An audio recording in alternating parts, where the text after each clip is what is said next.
وما خلقنا السماوات والأرض وما بينهما إلا بالحق وإن الساعة لآتية فاصفح الصفح الجميل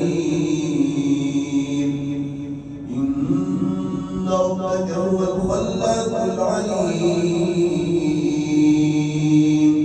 ولقد آتيناك سبعا من المثاني والقرآن العظيم.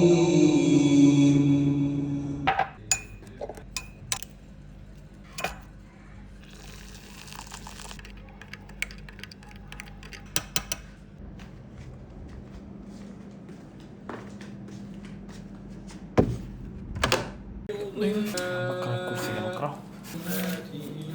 بسم الله اشرح لي صدري ويسر لي أمري واحلل عقدة من لساني يفقهوا قولي.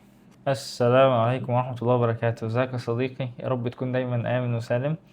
خلينا نقول ان احنا مش بنرجع، احنا يعتبر ما بدأناش، يعني احنا كنا عملنا 4 فيديوهات بس، فاحنا يعتبر كأننا بنبدأ تاني. المرة دي مختلفة شوية لأن احنا مش في الدراسة، احنا خلاص يعني في الأجازة، بس بقى مش في الأجازة وهنبدأ أجازة، لأ احنا خلاص بنخلص الأجازة. في مشكلة بسيطة خالص إن الأجازة خلاص يعني يعتبر ما تبقالهاش غير شهر تقريبا، وكتير مننا كان مستني الأجازة، أو أنا برضو كنت مستني الأجازة وبقول إن أنا هعمل وأتعلم كذا وأتبسط وأنام كويس وأهتم بصحتي وأروح الجيم وكل الحاجات الكتير دي. ما اتعلمتش أي حاجة ما شاء الله عليا. يعني في ناس أصلا من أول الأجازة طارت، يعني بقوا ناس ثانية خالص. قلت إن أنا هحفظ قرآن وما حفظتش، قلت إن أنا هتعلم علم شرعي وما اتعلمتش. قصص كتير قوي كده انا ما عملتهاش. يعني انا هشو معاك ازاي هقدر احاول استغل الفترة اللي باقية، وانت طبعا كل واحد فينا بيبقى ليه اهتمامات مختلفة عن التاني. يعني انا لو مهتم بحاجة معينة انت مش لازم تكون مهتم بيها ومش لازم تعمل زيها، ومش محتاج افهمك حاجة زي دي. انت يعني احنا نتعلم منك يعني. موضوع تاني بقى، فكرة ان لاحظت حاجة بسيطة خالص. احنا اصلا دلوقتي يعني يعتبر بره التراك بتاع ان انت تعمل اي حاجة، او بره تراك الانتاجية عامة، ومريحين قوي والدنيا في النازل خالص. فقلت ليه عادي يعني ان انا اعمل تو دو ليست في الاجازه دي، مش حاجه كرينج يعني، فاهم؟ فقلت عادي ان انا ممكن ارجع اعمل تو دو ليست، حتى لو تو دو ليست بسيطه خفيفه. واشوف كده التو دو ليست طعمها كده، وهي مش ما فيهاش اي حاجه ليها علاقه بالمذاكره الاكاديميه خالص يعني. بس يعني ان شاء الله تكون حاجه موفقه، ونحاول نستغل الاجازه، او انا احاول استغل الاجازه بكل ما اوتيت من قوه وتوفيق يعني. ولو حابب تشير حاجة زي دي مع أصحابك بحيث إن انتوا الاتنين برضو تستفادوا بالوقت اللي باقي من الأجازة، زي الفل يا صديقي. أنا خلصت كلامي، خليك مع باقي الفيديو.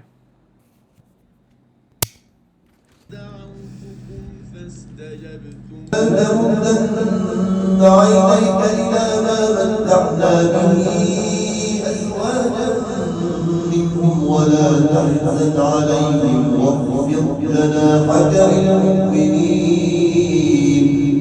وقل إني أنا النذير المبين كما أنزلنا على المقتسمين الذين جعلوا القرآن عضين فوربك لنسألنهم أجمعين عما كانوا يعملون. فجأة التاسكس اللي كنت هعملها المفروض ان انا كنت هعملها امبارح، اللي انا كتبتها في الفيديو في اول الفيديو دي، المفروض كنت هعملها امبارح وكانت حاجات بسيطة وخلاص. انا صحيت لقيت نفسي رايح اكتوبر باخد السكن وبتاع ومش عارف ايه. اليوم خلص، جيت نمت مش قادر، فلسه صاحي عايز خلاص والله اخلص الفيديو ده، هخلصه بجد النهارده ان شاء الله. وخلص انا كتبت تاسكس جديدة وان شاء الله الدنيا تبقى لذيذة النهاردة. بس كده يا صديقي.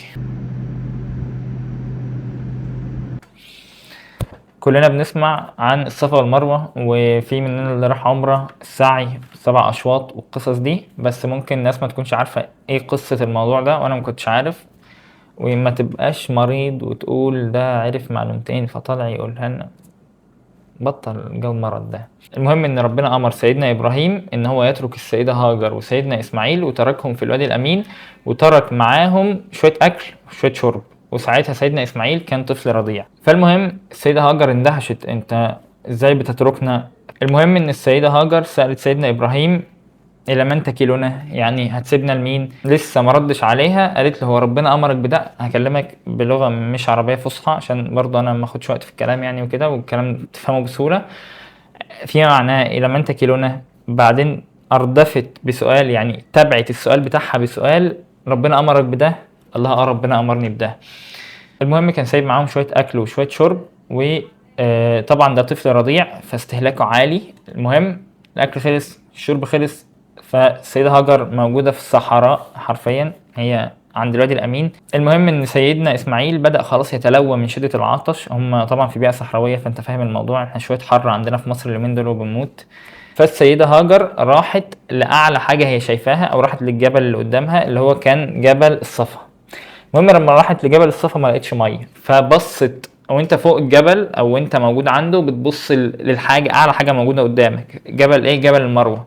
المهم راحت من الصفا اللي ما لقيتش عليه ميه لحد المروه اللي برضه ما لقيتش عليه ميه، كل ده سيدنا اسماعيل عمال يتلوى من شده العطش. المهم انا دلوقتي او اي حد فينا محطوط في الموقف ده، يعني هو يعني انت في موقف لا تحسد عليه، انت خلاص رحت من هنا لهنا، دول اعلى قمتين انت شايفهم ومش لاقي ميه برضه. المهم لو اي حد فينا اتحط في الموقف ده، خلاص هو هيستنى لحد ما يموت هو وطفله من شدة العطش. خلاص انا في بيئة صحراوية، الجبلين اللي قدامي مفيش مية مفيش اي حاجة، في البيئة اللي حواليا مفيش اي حاجة، مش شايف حد، وهستنى لحد ما اموت. بص بقى السيدة هاجر عملت ايه، حاجة غريبة جدا يا جماعة. تنت 9، خلاص ما انت انا وانت فكرنا محدود لدرجة ان احنا خلاص هنوقف سعي خلاص.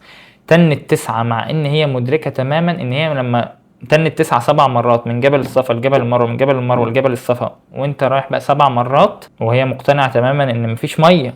بس خلاص هو انا ما اقدرش اقدم اي صورة من صور السعي في الموقف ده غير الحاجة دي. المهم في 7 مرة وهي على جبل من الجبلين سمعت صوت غريب، فهي بتقول يعني أسمعت، يعني إن مصدر الصوت، هي بتقول لمصدر الصوت أسمعت، أنت أسمعت يعني صوتك وصل، هل من غياث؟ يعني أنت ممكن تغيثنا؟ فالسيدة هاجر بترمي بصرها كده ناحية سيدنا إسماعيل، فلقت راجل واقف عند رأسه، المهم بيرفس في الأرض الرجل ده. ومرة واحدة السيدة هاجر بتلاقي ان الارض بتطلع مية، ان الحتة دي يعني بقت عين، ودي اللي هي عين زمزم اللي هي بتطلع مية زمزم اللي كلنا ساعات بنشربها لما حد بيكون جاي من العمرة ولا لما حد بيروح عمرة. وسيدنا اسماعيل شرب، السيدة هاجر شربت، والموضوع عدى. ويعني الموضوع ده انت ممكن تكتبه او تقراه وهتطلع من وراه مغزى واثنين وثلاثة واربعة، وتشوف يعني حاجات بجد بتحسسك قد ايه ان الحمد لله على نعمة الاسلام. بجد يا جماعة حاولوا تستشعروا الحاجات دي، وانا اول واحد فيكم بنصح نفسي بده. هتحس باحساس تاني خالص يعني، وهتستفاد جدا في حياتك. بس يا صديقي